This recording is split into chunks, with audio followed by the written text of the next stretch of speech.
Hello, everyone, and welcome to the bonus session for our 2022 fall webinar series. Today's session will cover mycotoxin disease in cattle in Western Canada. My name is Jennifer Hayden. I'm the Livestock and Feed Extension Specialist with the Saskatchewan Ministry of Agriculture based out of North Battleford, and I will be facilitating the session. Our presenter for the bonus webinar is Dr. Barry Blakley. Dr. Blakley is the veterinary toxicologist at the Western College of Veterinary Medicine. He obtained his BSc, DVM, and MSc at the University of Saskatchewan.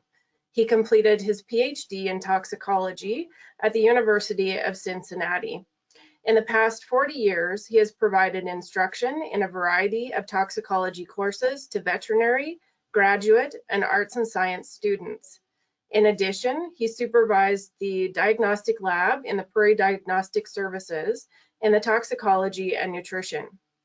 He has also published more than 160 manuscripts, books, book chapters related to nutritional toxicology, immunotoxicology, diagnostic toxicology, and related areas. His current research is related to mycotoxins and more specifically ergot. In 2019, he was recognized by the SVMA with the J.J. Murison Distinguished Veterinarian Award. In 2021, he was recognized on the Stanford list for his achievements in research worldwide, the top 1% of his peers in toxicology. At this time, I would like to turn the webinar over to our presenter. So go ahead, Dr. Blakley. Okay, thank you, Jennifer.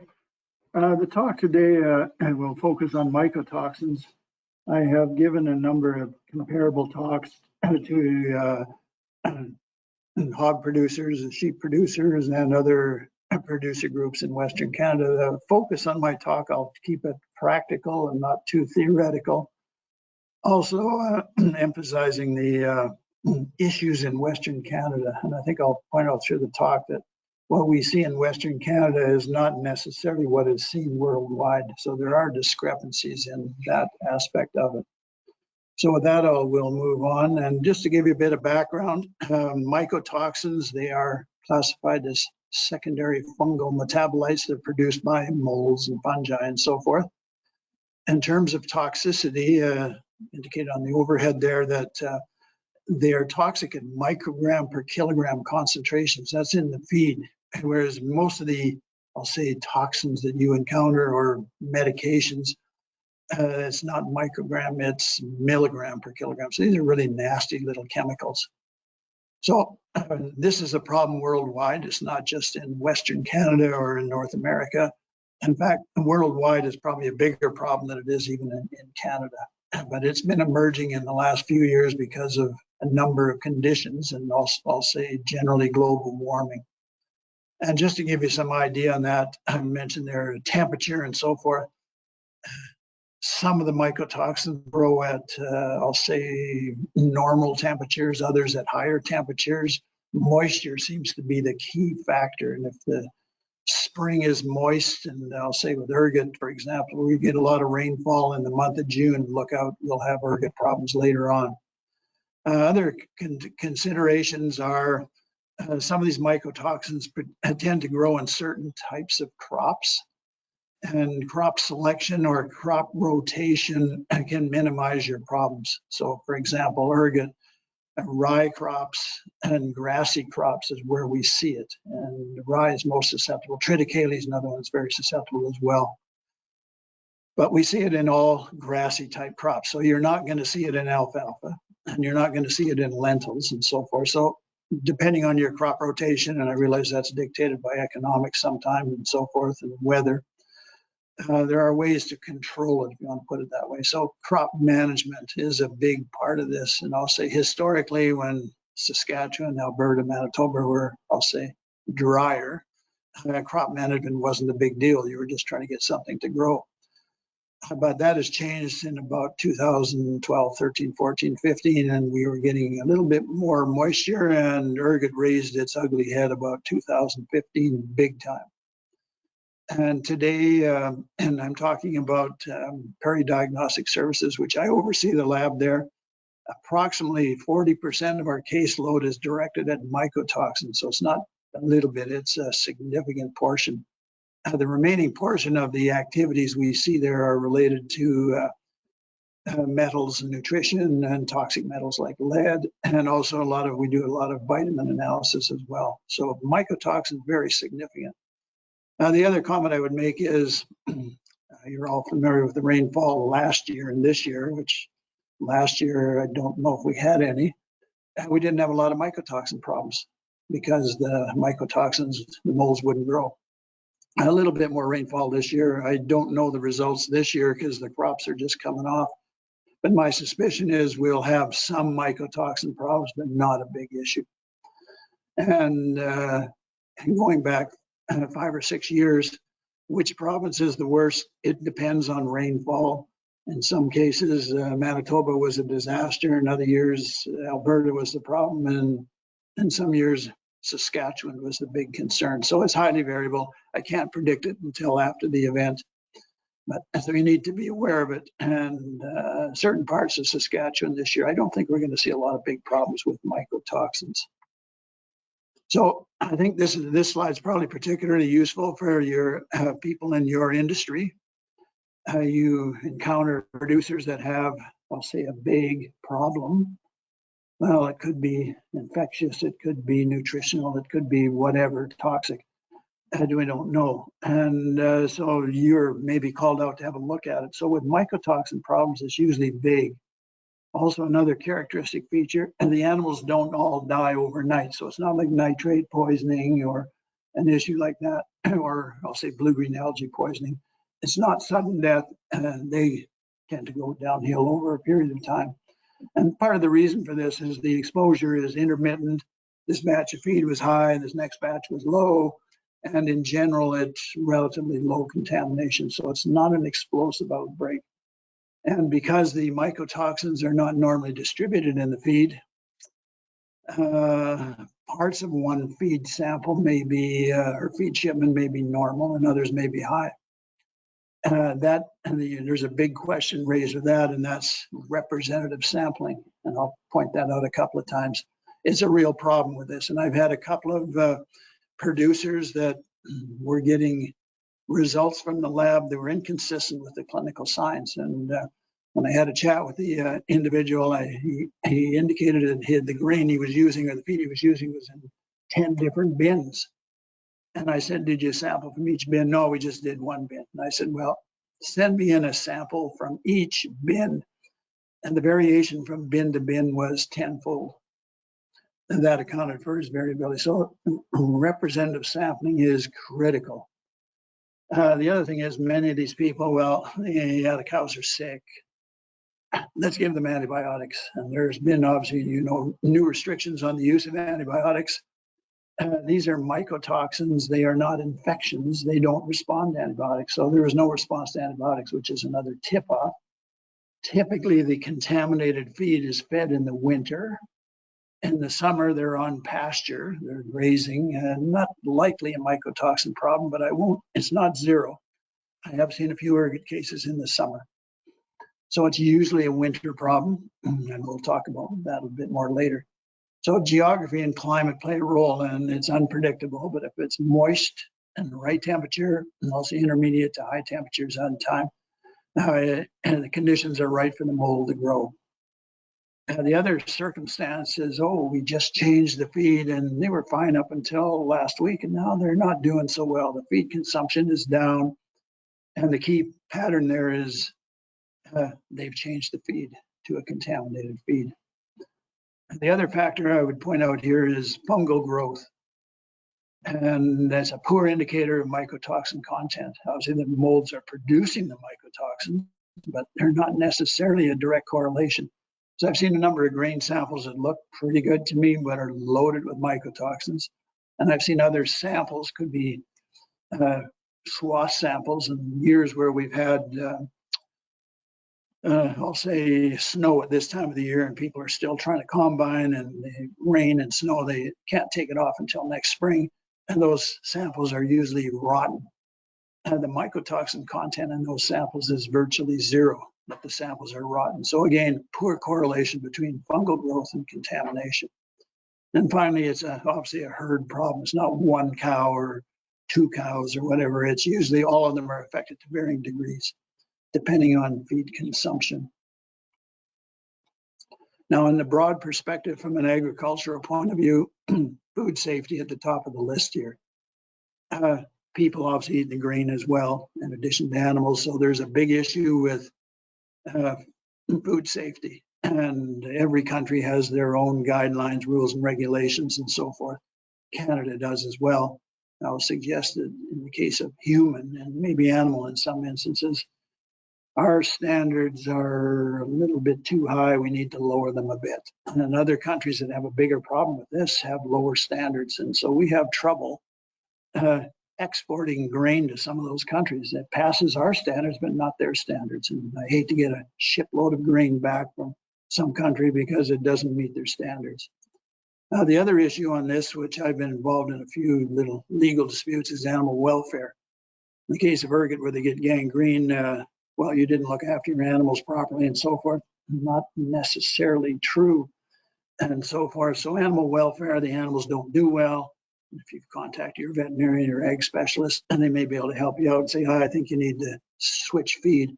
You say, well, they've got lots of feed, but it's contaminated feed. Import-export market's a big issue worldwide and is a big issue for the Canadian government. That's a bit out of your jurisdiction, but the reality is it's important. Residues. There's a little bit of good news here. Most of these mycotoxins, and the only exception to that is dicoumarol and sweet clover. It has a relatively long half-life. All the other mycotoxins, the ergots and the vomitoxins and so forth, are rapidly eliminated, and therefore residues in tissues are virtually non-existent.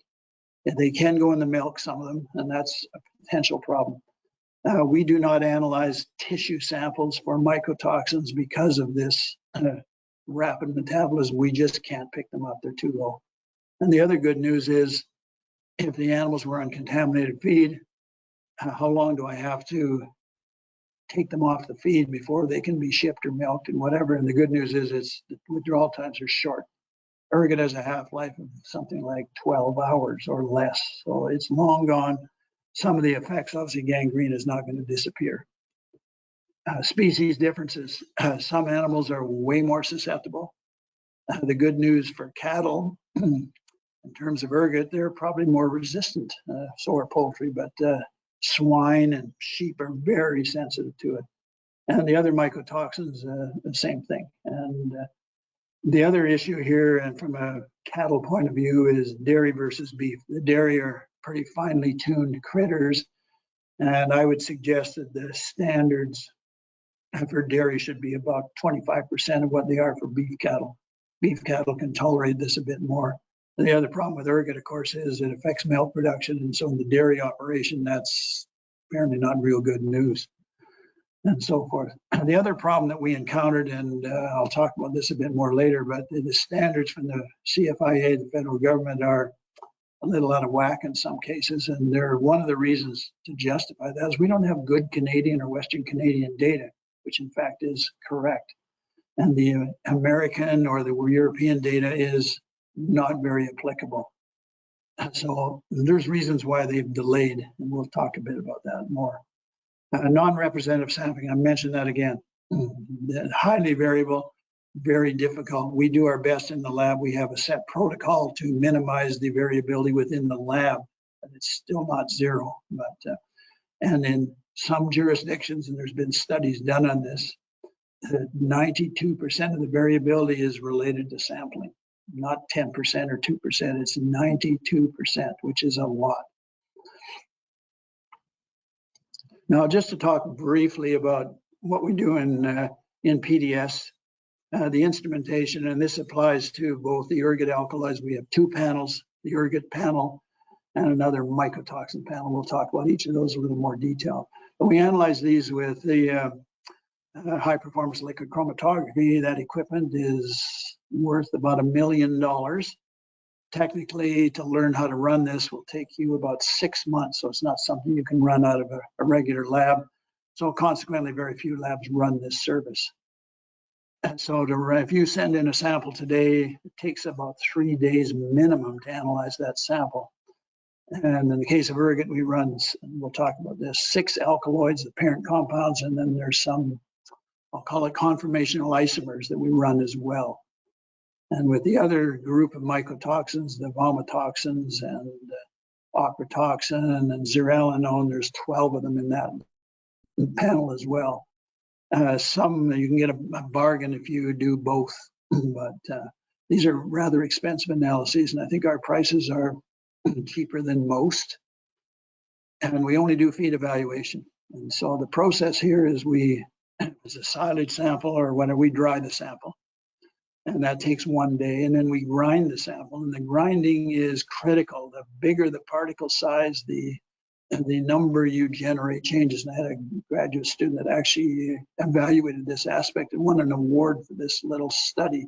Rather simple, but proved the point that grinding is important.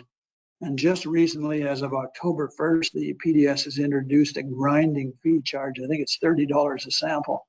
You can send in a sample that you ground, but if it's not ground to the proper degree, you may not get good results. But anyway, they've introduced that charge. Then once you've got it ground, then we extract the sample, and then we inject it on the LCMS, the HPLC, and so forth. And that we usually run that overnight. And there's some days or some weeks we get 100 samples, some 200, some depends on the year. So that's basically how we run it. So it's not a procedure where you send a sample in and we need the result later this afternoon. Will not happen. Many of the labs throughout the world, they have about a 2-week delay, which for a major feed company is a problem. They want to ship the grain out tomorrow if they can, but they need to verify that is it a problem or is it not a problem.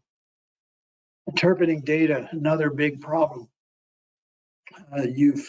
You've sent in a feed sample, or the producer has sent in a feed sample, and all it says, feed sample, it's barley, I want it analyzed for mycotoxins.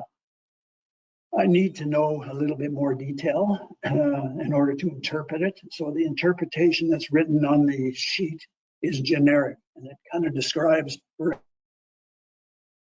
a pig, this is what we'd expect and so forth. If you need a more specific interpretation, there is a mycotoxin calculator, which is available on the PDS website, and it's listed there. I think that's accurate and so forth. And what you need to do with that is punch in the species, because there's species variability. If it's a poultry feed, you can have much, much higher levels. If it's a dairy ration or a swine ration, much lower levels, depending on the mycotoxin. And in a case breed, dairy versus beef is nice to know.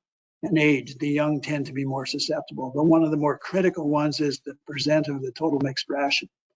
If it's 10% of the total mixed ration, you can probably tolerate 10 times as much. If it's 100% of the TMR, you better make sure you stick to the guidelines and so forth. This Prairie Diagnostic Calculator was actually developed probably 5 or 10 years ago by Brian Doig, which many of you may know, and so forth. And the reality is, with the resurgence of mycotoxins in Western Canada, testing feed is really, I'll say, the gold standard. There's been a few, I'll say, legal disputes where that hasn't happened. The CFIA, if you go online, you can look up their standards. I follow their standards quite closely for the mycotoxin panel, but the ergot panel, which we'll discuss, I don't like their numbers. And the other comment I would make, the US has standards, and so does Europe and all the other countries. They base their standards on different criteria, and they're not flawed, but we need to look at Canadian. And for example, the American standards for ergot are 1/10 the Canadian CFA guidelines, but they have fescue, which contains some of the ergot alkaloids as well. So they have a different spectrum of alkaloids and so forth, which partly explains it, and they base the standards on different numbers as well. Okay, let's move on to the ergot situation here. And as I indicated, we run 6 alkaloids listed on the side there on the left-hand side, and they all are ergo whatever. And depending on the crop and so forth, the variability, the profile does vary. Ergocristine, ergotryptamine tend to be the more common ones in this part of the country, depending on the crop. Now, Up until a few years ago, that's all we ran with the 6 ergot alkaloids. But we've discovered in our research that some of the epimers, and the epimers are at the, I don't have a structure here, but on the C8 carbon, there's a twist in the molecule. And when you twist the molecule, you get a different chemical, and it ends in INE and so forth. We report all 12 of these, and it turns out that some of the epimers are biologically active. If you look in the historic literature of 5 years ago, that is not reported. It says, well, they're inactive, they're metabolites. That's not true, and so forth. So we report both, and the Canadian CFIA standards do not report epimers in their standards. They recognize as a shortcoming. The European standards now contain epimers. They're 5 years ahead of us, I'll say, and so forth. So they are both biologically active. And the question I get asked, so which one is most biologically active? I don't know the answer to that. We're working on that.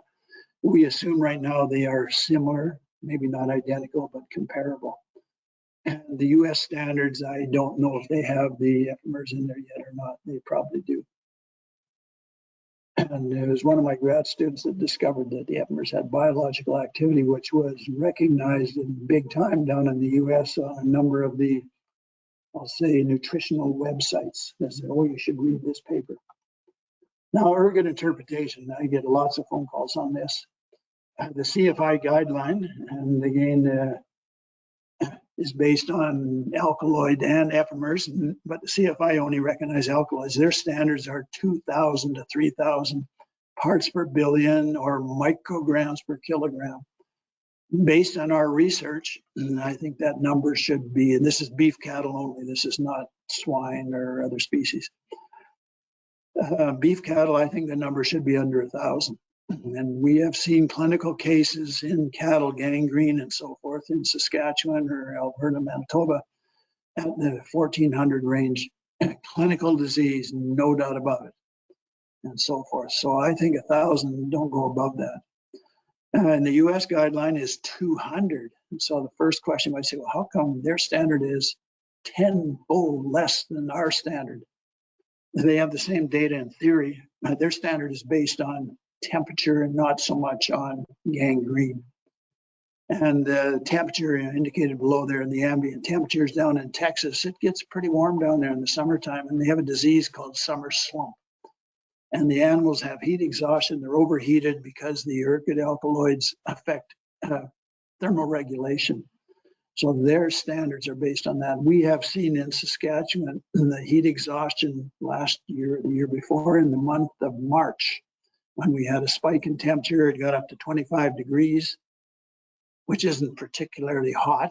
And the animals were on ergot in the 2,000 to 3,000 parts per billion range, and they developed signs of heat exhaustion. So we had to short circuit that experiment.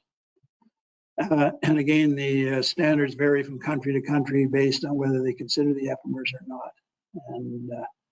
And the profile of the different epimers and alkaloids does vary, and that should or does appear to influence the standards a little bit. And so the bottom line is on our report sheets, it gives you the total ergot concentration. And if you're looking at beef cattle, if it's above 1,000, I think you need to do something about it. If it's above 2,000, it may be, you definitely need to do something. Keep in mind the symptoms of ergot poisoning are, they got gangrene. Once they have that, or abort or whatever, it's irreversible. Whereas the other mycotoxins, they're off feed, they're not doing well, they'll come back. So interpretation, and if you have issues on interpretation, can't get a hold of the mycotoxin calculator, you can phone me, my number's on the sheet, and I'll give you a personal interpretation or comment. Clinically, what do we see with ergot? And these are listed here, most sensitive to least sensitive. So in some animal species, sheep and pigs in particular, agalactia, no milk, big problem. That's the first thing you see. The piglets don't have any milk. They're starving, or the lambs. And what ergot does, it affects prolactin. That's in the level of the pituitary and in the brain. So it turns it off. Obviously, in dairy cows, reduced milk production is not really a good idea. And so that's an important feature. The other one that is seen more so in beef cattle and so forth, The ergot alkaloids, there's a palatability problem. They don't like the taste of it. We see that in most cases. Reduced performance, obviously the summer slump I mentioned, their weight gains they're on half. Looks like good feed, but they're not gaining weight the way they should. Another tip off. And in the dead of winter, they may develop gangrene. And once they develop gangrene, the animals are in serious trouble. Early stages of gangrene, and I'll say in the month of January or February or whatever, you'll see the animals tiptoeing around in the pen and so forth. They look like they're walking on eggshells, and it's the hind legs that are first affected. If you see that, take them off the ergot feed right now, they will make an uneventful recovery. If you wait another week or two, the gangrene will be irreversible. So those are the three symptoms we typically see, and definitely in beef cattle, not so much in dairy. The reduced milk production in beef cows is maybe 10%, 20%.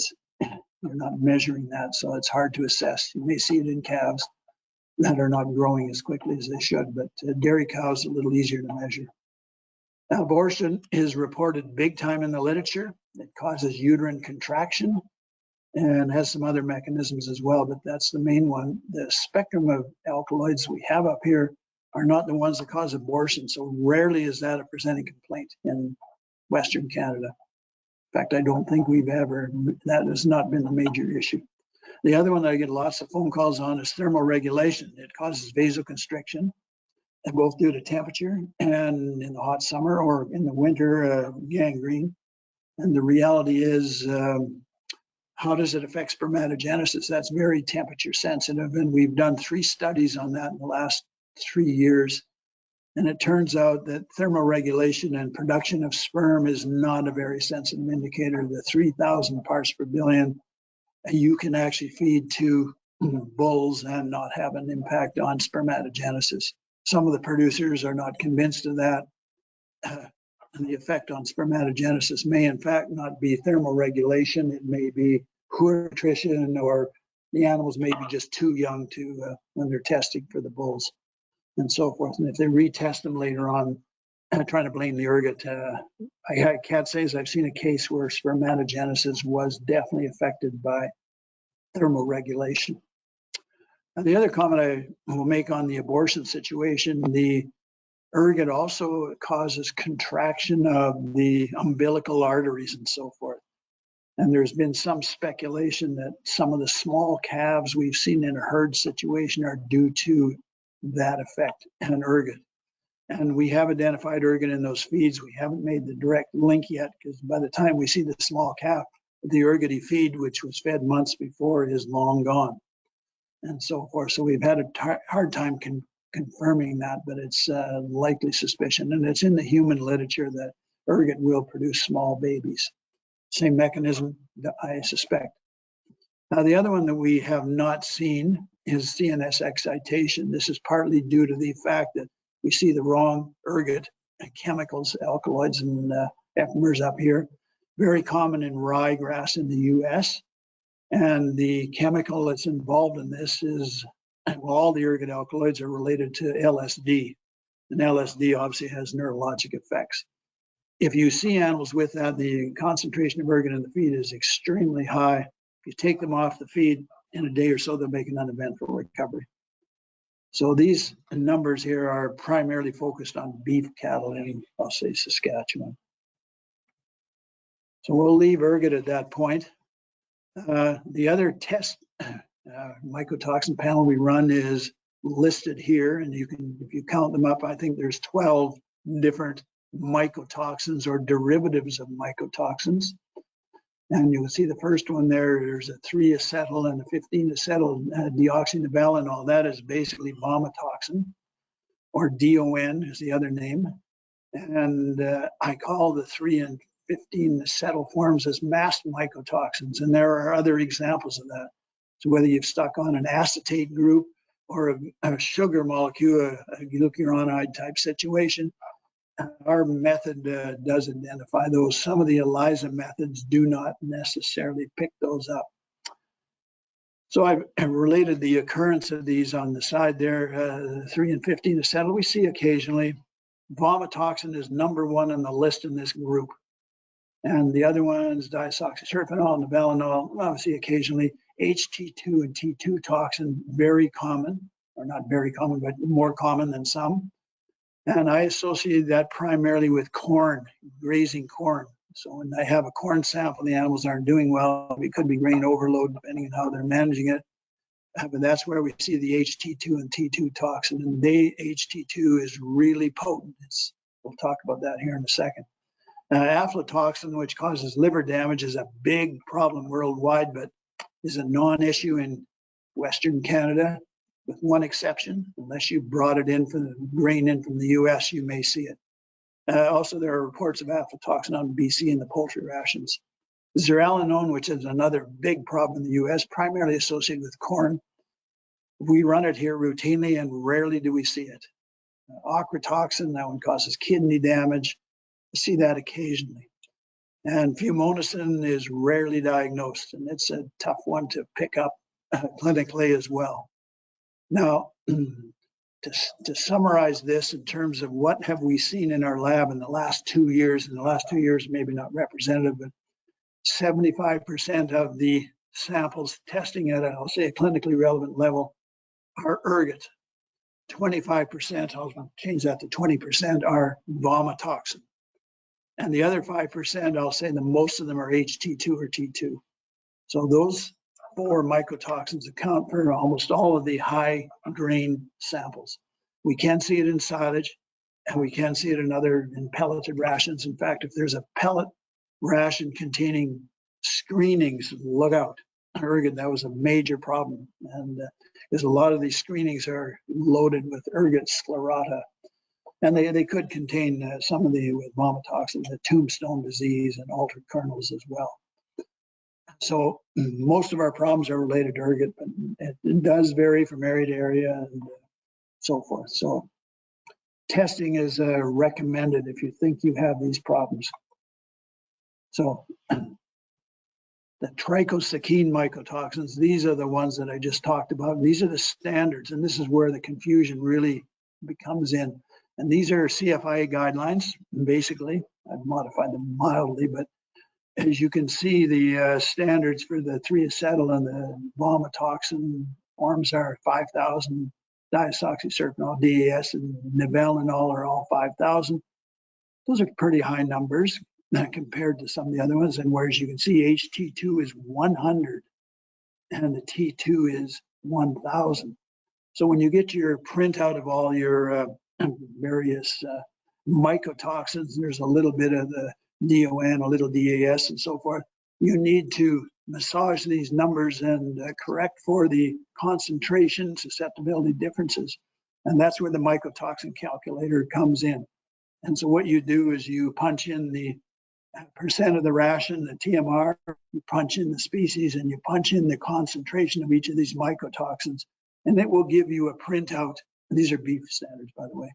They will give you a printout saying you're at high risk here for whatever, and it'll tell you the clinical signs with little flags pop up, and it'll say in beef cows you'll get feed refusal with this, or you'll get gangrene or whatever. So this, the mycotoxin calculator is specifically for the trichosakine in particular. For the ergot mycotoxins, if the number is 2,000 in total, you're asking for trouble. If it's under 1,000, you're okay. You don't have to do any magic calculations. So really what it does, all these mycotoxins are additive, and the relative potencies you need to adjust. You can't just add them up. And so if any one of these are at the 5,000 level, you're likely going to have problems. And also in the dead of winter, they eat more feed, therefore they will consume more toxin and so forth. So additive effects, and I just mentioned there again that in dairy cows, I would divide those numbers by 2, or pardon me, by 4. So the vomitoxin, for example, 1250 would be a nice number. But again, there's variation in the feed. You want to err on the conservative side with these. Okay. Clinical manifestations on the trichosakine group in particular, these chemicals are irritating, and you can get lesions around the mouth of these animals if they try and eat enough, and in the dead of winter, they got to eat something. Feed refusal is very, very obvious.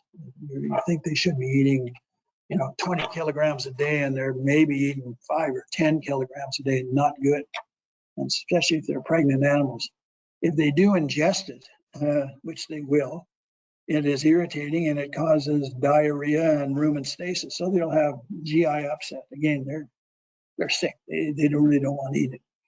So those are the main signs you'll see. So no, there's lots of feed here, there's pellets, whatever it is, they're just not eating it. This may be the reason. So at that point, get the pellets analyzed and so forth. These chemicals are also cytotoxic, and they affect rapidly dividing cells, which the lymphocytes are rapidly dividing cells. It affects bone marrow as well. And if you do a lymphocyte count in the blood, you'll find they are very low. But the real implication, practical implication for the producer is they're immunosuppressed and they're getting pneumonias, they're getting scours, they're getting diseases that they shouldn't be getting because they're immunosuppressed. So that's an indication if you've got pneumonia problems in a herd, is there a mycotoxin component? So it wouldn't hurt to check that out. Obviously, if they're immunosuppressed and they have pneumonia, you put them on antibiotics, but sometimes if they're immunosuppressed, the antibiotics don't work very well. And the other problem is in these animals, which is more significant than it is with ergot, is they will abort and so forth. And the abortion will, it affects rapidly dividing cells like lymphocytes. And that fetus is a bundle of rapidly dividing cells, and they will abort. And the abortion could be early, late pregnancy, it doesn't matter. So all kinds of, those are the clinical manifestations that you may see. And I just warn you, abortion is more than just mycotoxins. It could be infectious diseases, by far the most common, but not exclusively. Toxic agents are actually at the bottom of the list. And I'll say dietary problems of vitamin A, vitamin E, and other nutrient requirements, which are poor, may be a contributing factor as well. So mycotoxins, check it out. It's easy to eliminate, but is not usually the cause in most years. Some years it's the cause. Just to mention ergot here, not ergot, dicumarol. Dicumarol very common with abortion, very common with dicumarol. Not a point for this presentation. Okay, so now you've diagnosed a mycotoxin problem in the herd. And of course, the producer says, this is the only feed I have. Last year, I can't get any feed. I can't buy any feed. What do I do? Well, if you do have alternate feed, obviously remove the feed, give them a different feed. If that's not totally practical, you can dilute the feed, and that's where your mycotoxin calculator and the numbers are important. And based on the numbers, you can dilute the feed 1 and 2, 1 and 5, 1 and 10, depending on the numbers. I would suggest if your calculation, which is pretty simple, says, do it 1 and 5, you may want to do it a little more than that, just to make sure you haven't created a problem with the variability situation. Maybe the sample you analyzed was lower than the overall sample. If it's higher and you've over diluted, at least the animals won't get sick. So that's one approach, dilute the feed. That's the easy one. And I'll mention dicumarol again. Diluting the feed does not work. You have to rotate the feed. I usually recommend 10 days on dicumarol feed and 3 weeks off. Otherwise, you may have problems, and the fetuses are very susceptible. The other approach that has been used successfully, and we've done some research on this, is you can add binders, and the binders do bind the ergot, and they do bind the vomitoxin and so forth very effectively and so forth. These are pricey, and I know the hog producers are saying at low-level mycotoxin contamination. I'm not sure whether it's better to add the binder or not, because adding the binder reduces the weight gain a little bit, and the time to market is prolonged, and they're losing money there. So are you going to lose the money based on the mycotoxin or the binder?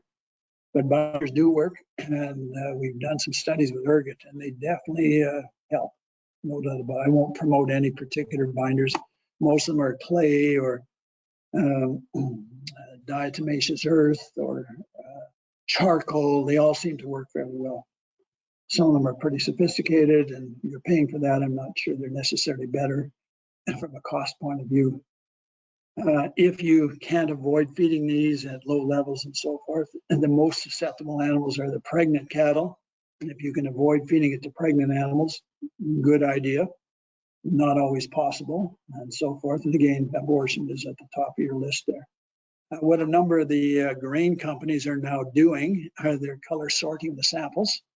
And that works really well for ergot because the ergot sclerata are nice, dark, black, and you can sort them no problem. And so forth. And you get a fairly clean grain sample, and that works pretty well. Keep in mind that the fines from those grain samples do contain ergot, and if you don't eliminate the fines, you may still have a problem. The color sorting for the vomitoxin and the other mycotoxins does work, and sometimes you have to sort it twice to get them out. It's not as effective. The sorting equipment is not cheap. It's tens or hundreds of thousands of dollars. I think the equipment's made in Sweden. So there's only a few, I'll say, grain companies that have that ability, but it does work and it's fairly effective. The other thing that some people are doing or suggesting they do, and I have a question mark there, is the rules of antibiotic use have changed. You've got a little bit of mycotoxin in the feed. Well, just to prevent the immunosuppressive effects, we're going to put antibiotics in the feed. That's a double-edged sword. You may induce, obviously, antibiotic resistance, and I would suggest, unless there's a good reason through your veterinarian, I would avoid that. But at the end of the day, in order to sort out the extent of the problem or how severe it might be, you've got to test the feed. And the feed this year may be fine, the feed next year may be a disaster. So there's lots of issues here. It's not a simple process, but as agricultural specialists in the province, you can kind of point producers in the right direction at least. Not saying you're doing the testing and so forth, but I think in most cases the samples are submitted specifically to our lab, and we run these routinely. We are the only lab in Canada that does ergot testing diagnostically. There's only about 2 or 3 labs in the US that do it. And so forth. The other mycotoxins are done by a couple of other labs do them on occasion. And the other comment I'd make is you can do these by ELISA. And the ELISA results sometimes differ from our results. Usually the ELISA results suggest the contamination is a little higher. We haven't done a lot of good comparisons, but the downside of that is the reality is it's you may be making dilutions beyond where you need to go. But a lot of the grain companies do ELISA testing routinely. If they see a sample that is too high, then they send it to us for confirmation. So there's a number of ways of approaching that. So ELISA is one option on these and can be done. So that's a bit on that. I'm thinking if there's any other issues. I can't think of anything in particular, but in my information, if you need to get a hold of PDS to find out what samples to submit, there are specific forms for this, and you can download the forms or whatever. If you need some specific questions, we like about a half a kilogram to a kilogram of sample. We grind the entire sample. If you send in 100 grams, our grinder doesn't like it because the sample is literally too small. So the bigger the sample, the better. And we don't want 20 kilograms, as we have to grind the whole sample. We'll be grinding for a day on that sample. We grind it to a consistency of flour, roughly. I can't recall the size offhand, but grinding size is important and so forth. So you can get some of that information. And there are some, I'll say, little website updates on PDS website there on mycotoxins and so forth on various aspects. And if you need some specific interpretation questions or whatever, you can contact me directly by email or you can phone me, no problem. If you don't get a response, you can leave a voicemail. The reason why you didn't get a response, I'm either in a lecture or I'm on the phone and so forth, which does happen. I get about, well, last year, which I'll say was a slow year because of the people selling off cattle and so forth, we had less inquiries, but over 600 phone calls and emails last year. So they happen, a couple, 3 every day and so forth. And I can give you firsthand interpretation of whatever your issue is. And my expertise extends well beyond mycotoxins. So if you have a problem with water quality. We don't do water quality testing, the Roy Romano Center, and I'm sure you're all familiar with that. But if you get some results back and you're not sure what to make of their numbers, send me the printout and I'll give you I'll call it the cattle interpretation, if you want to call it that, and so forth. A lot of the veterinarians are not really up to speed on interpreting water samples either. It's a small topic in one class. And so water is becoming a bigger issue these days and so forth, and the quality of the water will impact on feed consumption. And if you have poor quality water in the middle of winter, they won't eat as much feed, or they don't want to, and that obviously has different consequences in terms of performance. So with that, I will stop, and I think we're roughly on time here. And if anyone through Jennifer has any questions, I can attempt to answer every question. Thanks, Barry. So just a reminder, if you haven't already done so, you can type your questions into the question box or the chat box in the bottom right-hand side of the control panel, and we'll get them answered. So I have one here so far. So the question is, do you have any thoughts on how these recommendations apply to bison? I've had that question before. We don't have and the CFI doesn't even know bison exists. And I would suggest that I consider them cattle, if you want to put it that way from a mycotoxin point of view. I have no data to contradict that, but the reality is the literature in that is virtually zero. And that's why the CFI doesn't have any standards for bison. But I assume the bison would be comparable to cattle. And we've done very few bison herds where we've identified a mycotoxin problem. Most of the problems that I have, deviating a bit, with bison tend to circulate around trace minerals, and in particular, copper is the trace mineral of significance. We treat them as cattle, but I think that's not exactly correct. And we see a lot of bison herds with copper deficiency big time. And they seem to be able to tolerate it at extremely low levels. Then the producers supplement with copper, and then about 2 years later, the same producer contacts me again, and now he's got a problem with copper toxicity. So we don't have the sound knowledge base with copper in particular. And the other complication, of course, with copper is the interaction with molybdenum. Molybdenum interferes with the absorption and excretion utilization of copper. And again, I'm at a loss to comment on the molybdenum interaction with in bison with copper. But in bison, copper molybdenum problems are by far the #1 problem. We see there selenium a little bit, but not so much. Thanks, Barry. If there's a pause in the action here, other issues that were prominent last year, which I know some of you have dealt with. One was the hot, dry summer. Water quality of blue-green algae in particular was a big issue. And last year we ran more positive tests for blue-green algae than we've run in 20 years. Animal deaths big time all over Saskatchewan, Alberta. The #1 blue-green that was involved was Anabina, the species. Microcystis, the one that causes liver damage a little bit as well, was second on the list. And there have been a few cases where we saw both in the same water sample. And so we saw that this year we saw 2 cases, both Anabina.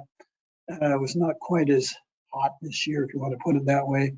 And both of those cases, usually we see them late July, early August. These were actually in late August or early September when it was actually quite warm. So it was delayed a little bit and so forth. And identifying looking in the water and say, oh, look at all the blue-green floating around does not necessarily mean there's toxin there. It just means that I'll say the algae is there. It only produces toxins when it's stressed out in the hot weather and over proliferates. So again, a biological system, unpredictable to say the least. And the other little problem that we saw, really big problem with last year, which we actually avoided deaths in cattle, was nitrate poisoning. And early in June, late June, most of the producers realized their crops were not going to develop to anything, so they decided to cut them or to graze them for cattle. And because of heat stress, drought stress, the nitrate concentrations in those crops were extremely high. And normally we see a nitrate problem kind of at this time of year with the freeze thaw. The nitrogen isn't metabolized properly. We now saw it almost for the first time in the summer. And last summer, I think we tested about 140 feed samples that were high in nitrates.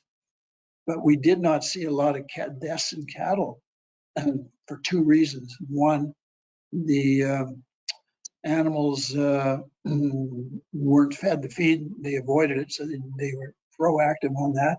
And the other one is if they were grazing it, the nitrates slowly built up over time, and they had developed tolerance. And the tolerance with nitrates is very significant.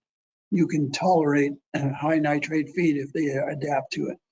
Again, high risk, careful, but it is doable. And I've had a number of cases where the cattle should have been dead. They were adapted and they were doing just nicely on the high nitrate feed.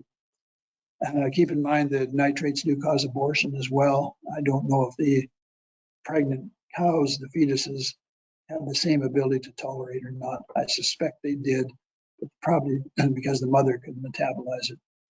So just a few issues that came up last year. Not as big a concern at all this year because it was not as dry and not as hot. Next year, I don't know. So just a couple of other topics that I get a fair number of phone calls on. Last year with the nitrate, it was probably 4 phone calls per day. I'm wrong at that time of year, but and there's different strategies to how do I get rid of the high nitrate feed. Thanks, Barry. That's really good information. So thanks for sharing. I don't see any other questions here at this time. So I'd like to thank everybody for joining us for the bonus session on mycotoxins and ergot. Special thank you to Dr. Barry Blakley for his presentation. If anyone has any further questions regarding this topic or other agriculture related questions or inquiries, you can also contact your nearest Saskatchewan Agriculture Regional Office or call the Agriculture Knowledge Center at 1-866-457-2377. You can also visit our website, saskatchewan.ca/agriculture, and Dr. Blakley has left his information as well. So thanks again for joining us and have a great day.